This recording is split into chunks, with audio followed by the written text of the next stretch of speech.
Welcome to the Unblock Your Business podcast. I'm Abby Rogers, success coach, business coach, and hypnotherapist, and I help high achievers and business leaders to take control of their minds to achieve incredible success, smash those income goals, and above all, create a life of abundance, well-being, and happiness. Join me as we slay imposter syndrome, level up your mindset, and get you feeling like you can achieve anything you want in your life or business. Because, you really can when you get your mind in the right place. Let's dive in and look at how you can show up bigger, better, and more uniquely aligned in life and business today. Hi, welcome back to Unblock Your Business, and today we're on episode 49, and I want to talk to you about something that I call positive anxiety. Now, that's probably not a phrase you've heard before. It's something I've made up all by myself to describe this particular way of thinking and feeling and being. And you may not have known that was a thing. So I definitely didn't realise that I had what I call positive anxiety when I first sought help for my really crappy, awful self-confidence as it was at the time. I thought that I just had a bit of a problem standing up in front of other people and speaking. I thought I was shy, basically, and lacking in confidence. And okay, as well with things like confrontation and saying no. So it all basically came down to kind of shyness and being overly self-conscious. That's what I thought my struggle was.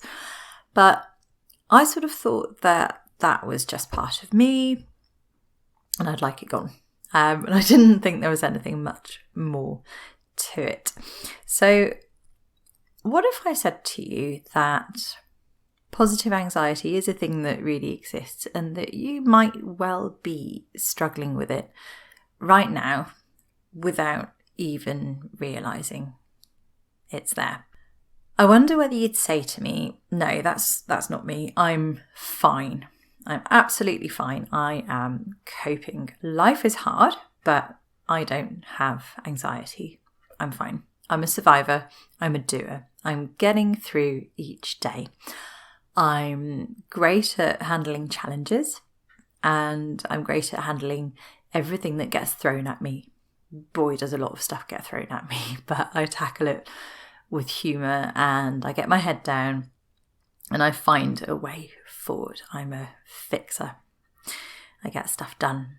And then, okay, maybe I collapse with a massive glass of wine at the end of the day, feeling too exhausted to do anything else other than crawl into bed and not sleep well and then drag myself back out of bed the next morning to fight that whole fight again. That's me. That's me coping with life and doing a good job of it.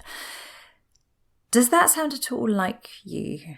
Am I touching any nerves there, hitting any nails on the head? That is what I call positive anxiety. Exactly that. It's busy brain syndrome. It's being fine, in inverted commas. It's constantly on the go, constantly doing the next thing, constantly battling the to-do list, being everything to everybody, and never really stopping. Maybe it's telling yourself that you'll stop and relax when it's all done. Maybe it's telling yourself that you are doing self-care because you're nailing those gym sessions, or you're spending plenty on treating yourself to nice things, or maybe you're spending on coaching or personal development. So you're saying, I'm doing self-care, I'm doing what I should be doing. But maybe it feels a bit like, if you think about it deep down, going through the motions of self-care and doing all the right things, but if you're honest, not really feeling completely nourished by them. Maybe you've fallen into the trap of treating self-care like just another thing to smash off the to-do list, rather than really soulfully connecting with what you actually want Does that sound at all familiar? If that's you, deep breath, that is okay. Now, I wanted to talk to you about this because it's absolutely where I was in my first business. And it's a place that I think a lot of us will find familiar as entrepreneurs. I think for a large majority, it's probably default setting.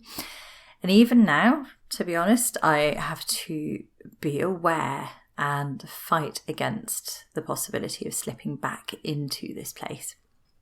We all have to watch out for it, and we all have to be aware of it as driven human beings, because our brains are naturally wired to focus on problems, to focus on the fights, the fires that we've got to fight, to focus on the struggles.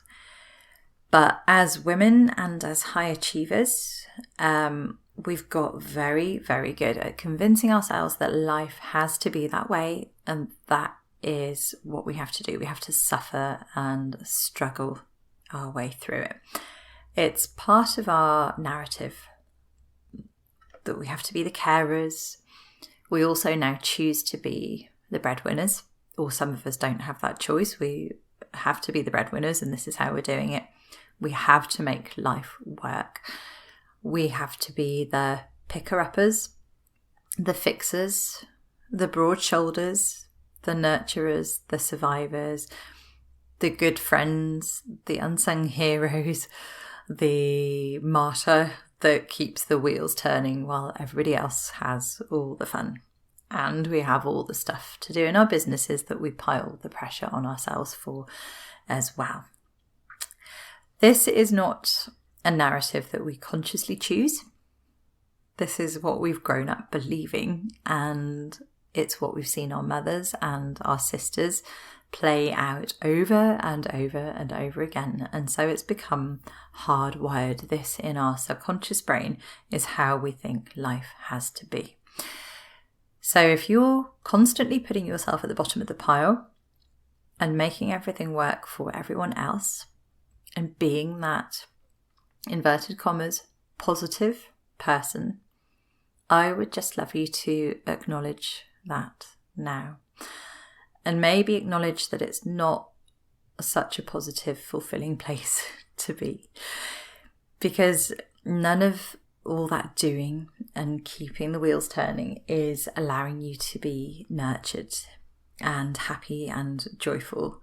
And none of that is really supporting you in living your best life and getting to that place where you really can accept and enjoy the rewards and get to the end of each day saying, wow, I loved today. It was such a good day. I can't wait for tomorrow.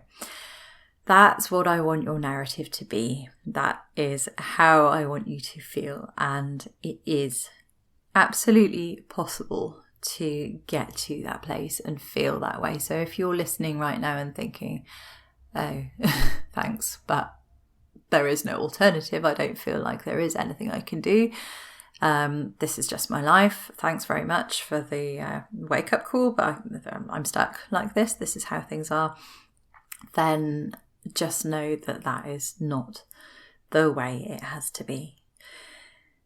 So this might be quite difficult to hear because it's big stuff, it's hard stuff, it's deep, soul-searching stuff that we're often very, very good at ignoring.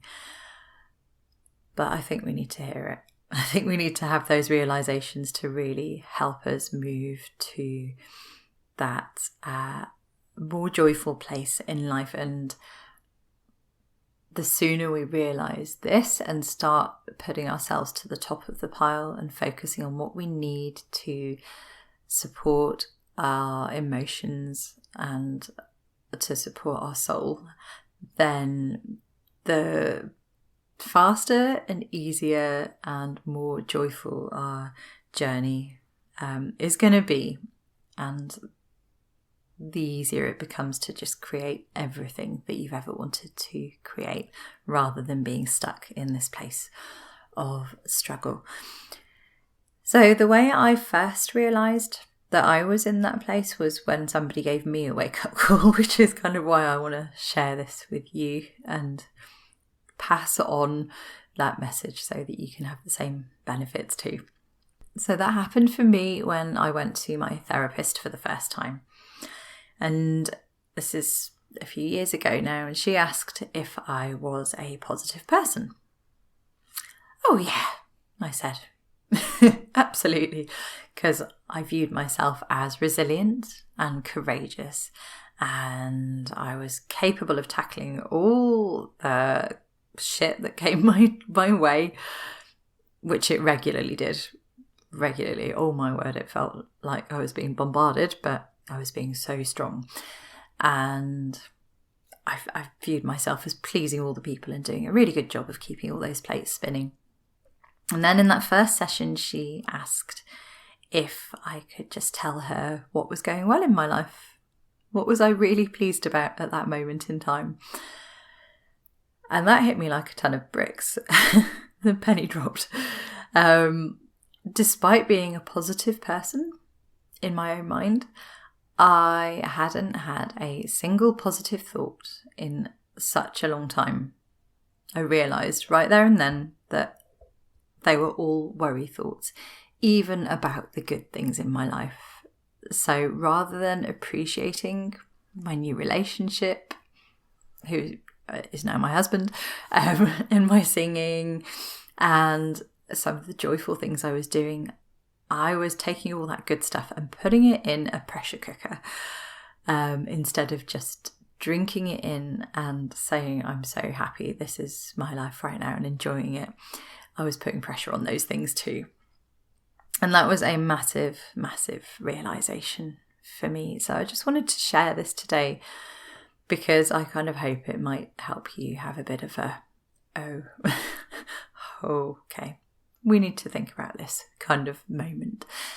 So if it has, I would love you to just get in touch and let me know what that's brought up for you and how that's going to change your appreciation of things or change the way you do things going forward. And if it feels like a bit of a bombshell and you're thinking, thanks, I don't quite know what to do with that info, just reach out and let's have a chat and I will give you some help because I don't want to leave you hanging. So you can find me via my website, www.unblockyourbusiness.com, or just check out the email address in the show notes and you can find me there.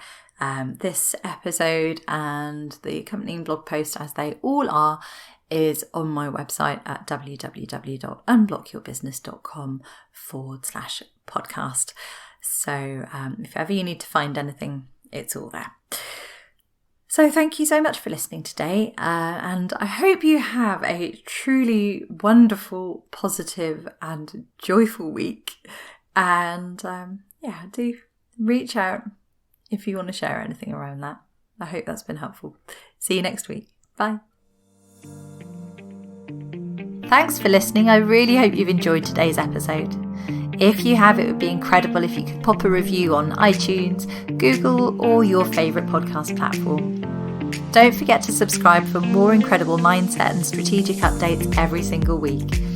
And I would love you to head over to www.unblockyourbusiness.com, where you can pick up free resources for imposter syndrome, money mindset, and so much more, and join my incredible email community, the A-List. See you there.